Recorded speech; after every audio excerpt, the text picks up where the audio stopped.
ilé iṣẹ́ kan wà tó máa ń gbóhùn sáfẹ́fẹ́ ilé iṣẹ́ kan wà tó máa ń gbóhùn sáfẹ́fẹ́ Owutu FM Ìkòròdú náà kalẹ̀ sí bẹ́ẹ̀ bá fẹ́ polówó ọjà ẹ lọ bá mi rí wọn ìṣílẹ̀ lẹ fẹ́ ṣe ìpolówó ọjà lẹ fẹ́ ṣe ìyàwó lẹ fẹ́ ṣe ẹ máa lọ sí Owutu àwọn náà ṣe bẹ̀bẹ̀ ẹ lọ gbẹ́nu sí máìkì lọ́dọ̀ àwọn Owutu ṣe bẹ̀bẹ̀ ìgbólóhùn ni wọ́n wà nílùú Ìkòròdú ó yẹ má yí kúrò bẹ́ẹ̀ yẹn bá mi bàbá mi ẹ̀gbọ́n mi àbúrò mi Owutu FM ní kẹ́ máa gbọ́ ní gbogbo ìgbà iléeṣẹ́ kan àrà ọ̀tọ̀ tí wọ́n ń gbóhùn sáfẹ́fẹ́ gbogbo nǹkan yóò fẹ́ ṣe ẹ lọ bá wọn wọ́n pẹ́ fẹ́ polówó ọjà ní ẹ fẹ́ tajà ní ẹ fẹ́ bá wọn dòwò pọ̀ ní lóríṣiríṣi ní ìṣílẹ̀ ní ilẹ̀ lẹ́fẹ́ tà ní kódà tó bá rẹ̀ yín jẹ ẹ máa bọ̀ Owutu FM kẹ́ wá gbẹnu sí máa thank you very much Owutu. ọ̀gá o eléyìí náà ṣe lọ́dún yìí kí ni ìyàtọ̀ ìṣẹ̀lẹ̀ ṣe ń bọ̀ láti pilẹ̀. ṣé bẹ̀rù tí mo ṣe sí ìta ti ṣe kọjá lọ. ìdè tó ṣe lé ní. adúgbò fún Olódùmarè nítorí pé àti Yorùbá ní parí ọdún eléyìí tó dùn àtẹ̀yìn wá lọ. àwọn barúmọ̀lẹ́ fi yé mi pé àwọn wà lẹ́yìn mi kí n máa lè ṣùgbọ́n máa máa dà sí i ó lè dà sí i. ọdún tó kọjá àmọ́ bó ṣe rí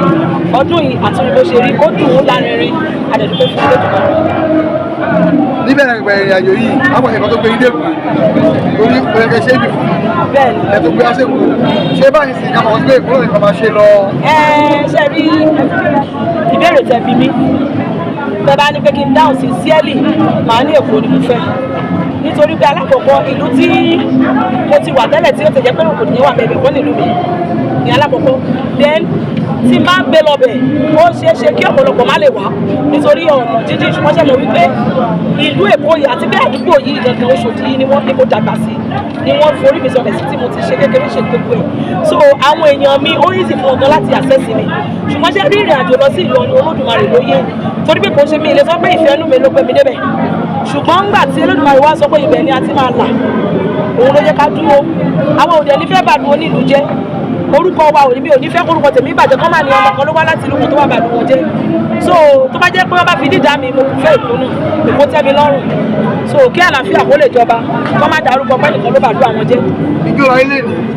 àgbàwẹ̀ ń jó wọ́n ti jẹ wọ́n ṣe ogun ẹ̀ ṣé èyí náà ní gbogbo ẹbẹ̀ tó kárí àbótí ìwẹ̀ ti ṣáájú àsìkò yìí. ní gbogbo ọjọ́ mẹ́ta ni mo máa fi ń ṣe ní àtìrí ìjẹrin ni mo ti wà ní Èkó a lọ kọ́kọ́ lọ sí Badagry Ògùn a lọ ṣe intensive prayer spiritual work kì í ṣe wípé àkànlọ jó àbájọ jẹun pé a lọ bá Olókun pàdé a ṣèdúpẹ́ a dẹ̀ tún ṣe àwọn nǹkan kan a tún fi béèrè fún ẹ̀bùn ọdún tuntun míì so láti ìgbà yẹn a ṣe mọ́júmọ́ a máa ń ṣe mọ́júmọ́ ni níbi láti máa bọ Olókun tá máa bọ ẹgbẹ́ máa bọ orí ìwáṣà àwọn nǹkan orí bọ́sẹ̀ bẹ́ẹ̀ ni a máa fọ ẹsẹ̀ fọ bẹ́ẹ̀ ni bá a ṣe ń ṣe lọ́dọọdún nìyẹn so a máa ṣe lọ́jọ́ kejì ìyẹn láti Friday sí àná so èní yìí ni àṣekágbá ẹ̀ tí í ṣe ọjọ́ kẹta ṣùgbọ́n kó tó di ìgbà yìí gbogbo àwọn olùmọ̀lẹ́ wa pátápátá láti kọ́kọ́ bọ̀ láti fún oúnjẹ nínú ìyẹ̀wò kó tó di pé àwa gbé gbogbo lẹ́sìn tán. so síwájú sí ọ̀ṣẹ̀ṣẹ̀ nílẹ̀ Yorùbá kí ni àríwòye tí. ìṣẹ̀ṣe ní ilẹ̀ Yorùbá ó ń dára sí ni ṣe rí àwọn mistake kan wà tí àwọn bàbá ńlá wa ti ṣe darí tó fi jẹ́ pé wọ́n fi àyè gba oríṣiríṣi rẹ́dẹ̀rẹ́dẹ́ ṣùgbọ́n dàbí wípé àwọn Gen Z generation tó wà nísìnyí tí wọ́n wọnú ìṣẹ̀ṣe wọ́n ti lọ dún àwọn ọ̀pọ̀pọ̀ oríṣiríṣi ẹ̀sìn wò wọ́n wá ti rí adúgbò fún Elédùmarè àti irúnmọlẹ̀ tí ó ń pe àwọn ọmọ ìpadà wálé ojú tún ti ń là sí then ìṣẹ̀ṣe tí wà mọ́ modernized kò sí ìṣẹ̀ṣe onídọ̀tí mọ́ kò sí ìdí epo àmàrinṣì nítorí pé eléyìí ó ń jẹ́ kí àbùkù máa tara wa ṣùgbọ́n wọn kò yí ọ̀pọ̀lọpọ̀ èèyàn wípé àwọn kìnìún yẹn they are just icons inú ni òrìṣà ń gbé tá a bá pè wọ́n inú afẹ́fẹ́ náà ti ń ṣiṣẹ́ bí i nurse ibẹ̀ ni wọ́n ti ara wa ni wọ́n wà tí wọ́n ti ń ṣiṣẹ́ so ìṣẹ̀ṣe ti get better nísìn gbogbo àwọn mistakes tí àwọn baba wa wá ṣàtìrí àwọn ọmọ irúnmọlẹ̀ tó ń dìde láti correct so many of them irú àpẹẹrẹ bíi kán ní òrìṣà fèèyàn rúbọ wọ́n fèèyàn rúbọ fóríṣà kí ẹ bá bí wọ́n lè rò pé kán méèyàn tí wọ́n fi rúbọ orí wárí wọn ní rí mú wá nítorí ọ̀rọ̀ yìí láti tàbùkù àti ba ìṣẹ̀ṣe jẹ́ ṣùgbọ́n èmi mọ̀ dájúdájú láti tí mo ti ń ṣe ìṣẹ̀ṣe yìí kò sí òrìṣà tó lè béèrè èèyàn lọ́wọ́ yẹn never. nílẹ̀ Yorùbá lè ní fíìmù Yorùbá lọ́nà tí lójú tí ibo lè kà wọ́n sí. fíìmù Yorùbá ti nípa àfihàn àṣà babaláwo. fíìmù Yorùbá ti bá ọ̀pọ̀lọpọ̀ nǹkan jẹ́ eléyìí ló máa ń mú ọ̀pọ̀lọpọ̀ ní ìròrí pé májíìkì ni ìṣẹ̀ṣe nígbà tí wọ́n bá pe wọ́n bá kọ́ dédé pé àwọn kankan pa ni wọ́n dìsàbí àdé tí kò lè rí bẹ́ẹ̀ tó jẹ́ wípé ìṣẹ̀ṣe has to do with spirituality bó ṣe kọ́ téèyàn lè explain tí èèyàn ò bá ní spiritualist ẹ̀rẹ́dìtì ní ara tí èèyàn bá wà awakened kò lè yéèyàn ẹnìkan béèrè question kan ẹ má bínú pé mo yà síbẹ̀ ó ní wọ́n gbé irin sílẹ̀ wọ́n bọ́ ṣùgbọ́n kò lè yí ẹni yẹn tábà pẹ̀lú kò pé irin yìí òun ṣòwò là ń bọ̀ icon ni a kàn fi ṣe logo pé ẹni tó kọ́kọ́ gbé irin kalẹ̀ kì í ṣe inú ẹ̀ ní òrìṣà yẹn wà inú ló ń gbé ancestors wa ni wọn agbára wọn ò kú ẹ̀mí kì í kú ara ló máa ń wà so ó máa difficult láti explain fún èèyàn tí kò bá ní ìmọ̀ àti òye. ó dábàá ní ìtàwọn lára àwọn tí wọ́n máa ń ṣàfihàn babaláwo wọ́n á níbi kàkọ́ ọ̀rọ̀ ìgbà. bẹ́ẹ̀ ni wọ́n ti bà nǹkan jẹ́ so gbogbo yẹn náà ni àwọn bàbá wa tàwa náà wà yìí náà là ń gbìyànjú láti sọ ní gbogbo ìgbà àwọn èèyàn ti dìde nínú ìṣẹ̀ṣe nísìnyí láti fẹ́ máa correct gbogbo irú èṣù kì í ṣe sàtánì and which is very true àwọn onífíìmù ló jẹ́ pé máa pe sàtánì wà nínú bíbélì sàtánì satan jésù jesus wáyé luciferi nígbà wà kún orí sátánì ọmọ àti